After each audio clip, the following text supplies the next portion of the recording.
Hello everyone, কেমন আছেন সবাই? ভালো আছেন? আমিও ভালো আছি। আমি সোহেল আরমান আপনাদেরকে জানাচ্ছি আন্তরিক শুভেচ্ছা অভিনন্দন। আজকে আমি চলে এসেছি সেই আমার চিরচেনা আপনার বুড়িগঙ্গার শাখা নদীর পাড়ে। এখানে এসে দেখতে পেলাম যে আপনার এই নদীতে নতুন নতুন পানি এসেছে। দেখুন এই পানি আপনার কী একটা সৌন্দর্য, সেটা আসলে আপনাকে বলার মতনই নয়। কারণ আপনারা যখন দেখবেন পারবেন তাহলে হয়তো বুঝতে পারতেন।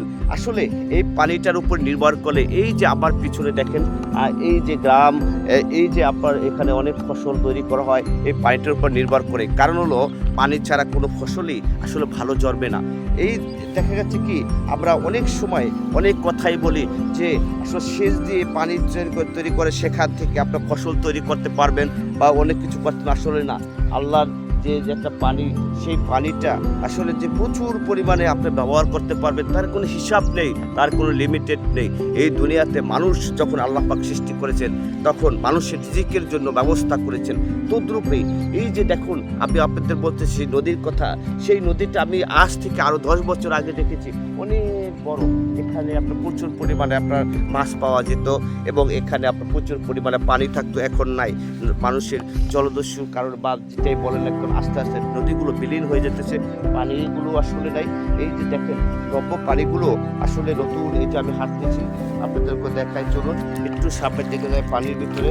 এই যে দেখেন আমি পানির ভিতরে নেমে এসেছি। এই দেখেন কত দূর পানি আমার পিছনে। আসলে শহরের ভিতর থাকতে থাকতে অনেক সময় আমরা দেখে গেছে কি এরকম পানির কাছাকাছি আসতে পারি না এবং অনেক কিছু দেখতে পাই না। আসলে অনেক কিছুই দেখার আছে। যদি প্রকৃতি প্রেমী হন, প্রকৃতির কাছ থেকে আপনারা উপলব্ধি করতে পারেন, হয়তো হলে অনেক কিছুই দেখতে পারতেন।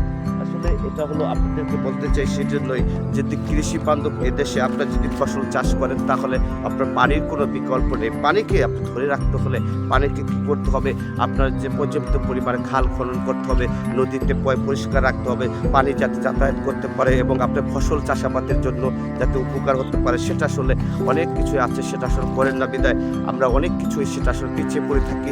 এই বাংলাদেশে প্রচুর পরিমাণে আপনার জৈব সার মিক্স করে যদি আপনি ফসলের ক্ষেত্রে আপনি প্রচুর পরিমাণে শাকসবজি ধান আবাদ করেন এবং সেখান থেকে আপনি প্রচুর পরিমাণে ইনকাম করতে পারবেন। দেখা গেছে কি আমরা এটা করি না এবং অনেক সময় সেটার পিছনে ধরে থাকি বলে আমরা অনেক কিছুই ভাবতে পারি না।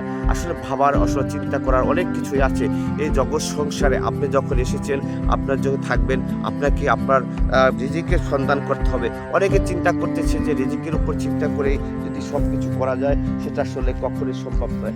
আমাদের এই বাংলাদেশে আপনার জন্য পারফেক্ট মনে করতেছি এই জন্যই যে আপনি যদি একটু পরিশ্রম করেন, এখান থেকে প্রচুর পরিমাণে আপনার ফসল তৈরি করে চাষ করে এবং এখান থেকে লাভবান হওয়া যায়।